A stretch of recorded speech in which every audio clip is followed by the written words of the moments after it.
성경에 이 유대인들은 표적을 구하고 헬라인들은 지혜를 구한다 이런 말이 있어요.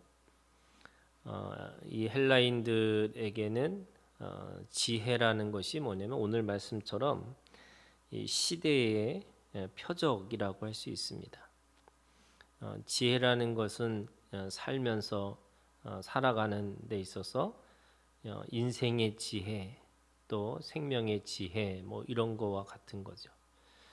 그런데 유대인들은 하나 더 나가는 거예요.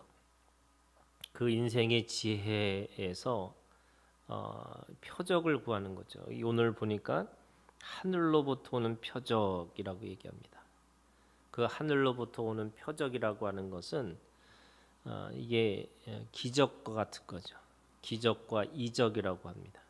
기적은 자연의 법칙을 깨는 걸 기적이라고 그러고 일상의 삶 가운데서 놀랍고 경험할 수 없는 일들을 이적이라고 하는 거예요. 근데 그들은 그 기적과 이적을 통해서 하나님을 경험하는 거예요. 그게 표적인 거죠. 그래서 표적이라는 거가 사인이라는 거예요. 그 모든 기적과 이적은 하나님을 드러내는 모든 사인과 같은 거라는 거죠. 그래서 오늘 이 바리새인들과 사두개인들이 이 사람들은 하나는 말씀을 연구하는 사람들이고 또 한 사람들은 그 말씀을 가지고 현실적으로 살아내는 사람들이라고 할 수 있어요. 이 사람들이 바리새인들과 사두개인 이들이 가장 유대인답게 살고자 하는 사람이라고 할 수 있는 거죠. 이들이 하늘로부터 오는 표적을 예수님한테 구했습니다. 그랬더니 예수님이 뭐라고 말씀하시냐면 이 날씨를 분별하는 거 이게 이제 자연의 분별이죠. 그러니까 자연을 보면서 오늘의 날씨가 좋겠구나 아니면 흐리겠구나라고 하는 것을 이 자연의 법칙을 통해서 알게 하는 이게 자연의 분별이라고 있죠. 자연의 변화를 통해서 그거를 분별할 수 있는 힘이 있다 이거 얘기를 하는 겁니다. 그런데 그들에게 예수님이 말씀하시는 것은 이 표적이라고 하는 것이 요나의 표적밖에 없다. 이게 하늘로부터 오는 표적이지만 그거는 온전한 믿음이 있는 사람들의 이야기고 이 유대인들, 이 바리새인들과 사두개인들처럼 그것을 믿음이 없는 사람들에게는 뭐가 필요한 거냐면 이게 3절에 이렇게 얘기했어요. 시대의 표적을 분별할 수 없느냐 이렇게 얘기합니다. 이 시대의 표적이라는 것 이게 아까 얘기했던 헬라인들이 구했던 지혜라고 할 수 있습니다. 인생의 지혜를 통해서도요 사람들은 그 시대를 읽을 수가 있습니다.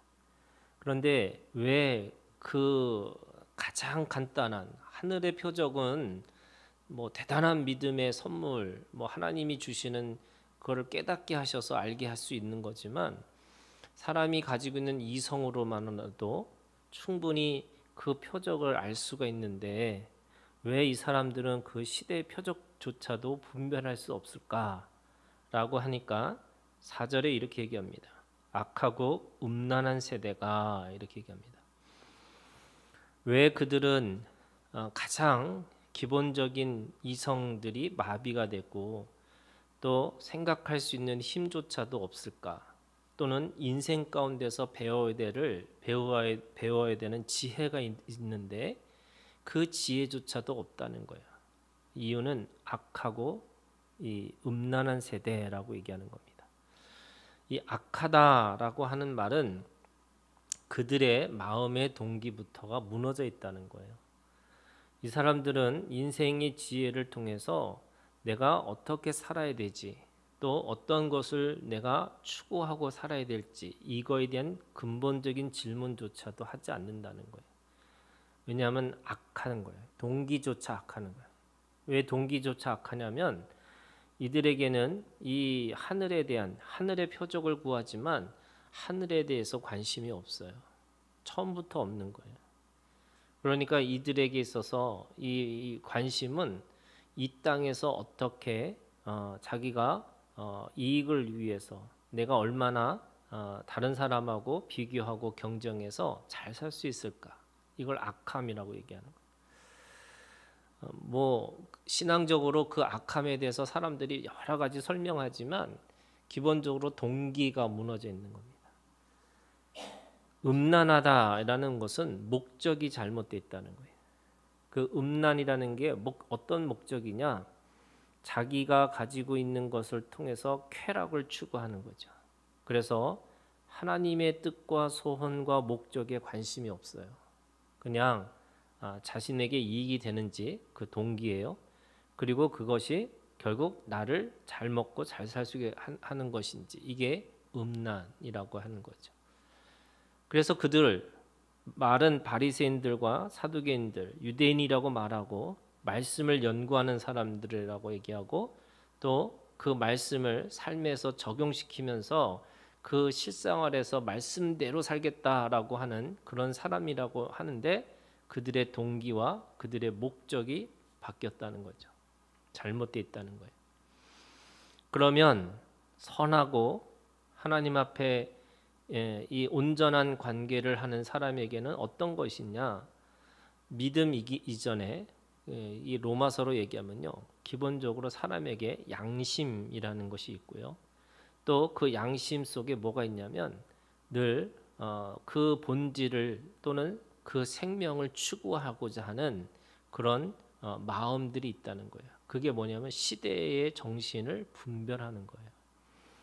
하나님은 아담과 하와에게 저주를 말씀하셨지만 그 저주 가운데 이 하와에게는 생명을 낳는 고통이 얼마나 아픈지, 그 고통이 얼마나 심한지를 통해서 뭘 원하시냐면 생명의 소중함, 그 생명을 통해서 어떻게 대가 지불하고 살아가는지를 우리에게 가르치는 인생의 지혜가 있는 거고요.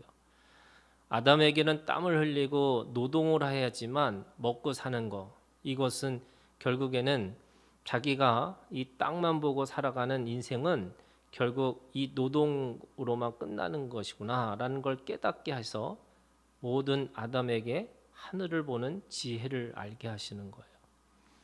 뿐만 아니라 모든 인생이 흙에서 와서 흙으로 돌아가는, 그래서 아무 이 죄와 티끌과 같은 인생 가운데서 내 인생의 지혜가 뭐냐면 이 티끌과 죄를 넘어서 내가 영원한 생명을 가지고 살아야 될 것이 무엇인지를 깨닫게 하는 거. 이게 시대의 정신이고 인생의 지혜라고 할 수 있는 겁니다. 우리는 이 악하고 음란한 세대라고 하는 것처럼 하나님 앞에서도 이 자연의 변화를 보고 분별하는 것처럼 우리들의 인생 속에서도요, 하나님을 만날 수 있는 그 분별의 능력을 우리에게 주셨어요. 그게 지혜의 능력입니다.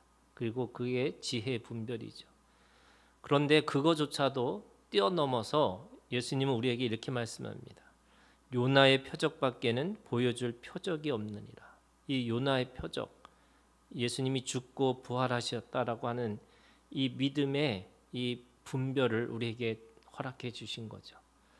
그래서 자연의 분별에서 지혜의 분별에서 이제는 우리가 믿음의 분별, 하늘의 분별을 하고 살아갈 수 있는 것으로 우리를 초대하셨다, 이렇게 말씀하고 있는 거예요. 오늘 우리가 우리들의 인생 속에서도요, 자연을 보면서 자연의 분별을 하고 있는 것처럼 인생 속에서도 하나님이 우리에게 그 분별할 수 있는 능력도 주셨고 뿐만 아니라 믿음을 주셔서 이 요나의 표적과 같은 죽고 부활하는 하나님의 놀라운 능력의 그 분별을 우리에게 주셨습니다. 오늘 우리가 주님 안에서 분별하는 믿음이 있기를 주님의 이름으로 축원합니다. 우리 기도하겠습니다.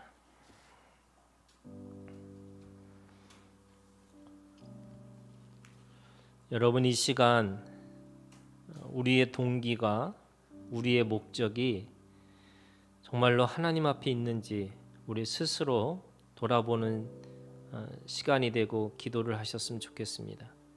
우리의 동기가 악한지, 우리의 목적이 음란한 것인지, 말씀을 듣고 말씀을 연구하는 사람들조차도 그들의 동기와 그들의 목적이 바뀌다 보니까 이 사람이 가지고 있는 기본적인 분별조차도 못하고 늘 자기에게 원하는 자기 방식대로 말씀을 읽고 말씀을 듣는 자들이 됩니다. 여러분, 이 시간 하나님 앞에 이 악하고 음란한 세대라고 하는 이 속에서 온전히 우리가 주님 앞에 우리의 동기와 우리의 모든 목적이 주님 앞에 있음을 고백하고 그렇게 살겠노라고 주님 앞에 결단의 기도를 드리기를 원합니다. 기도하겠습니다.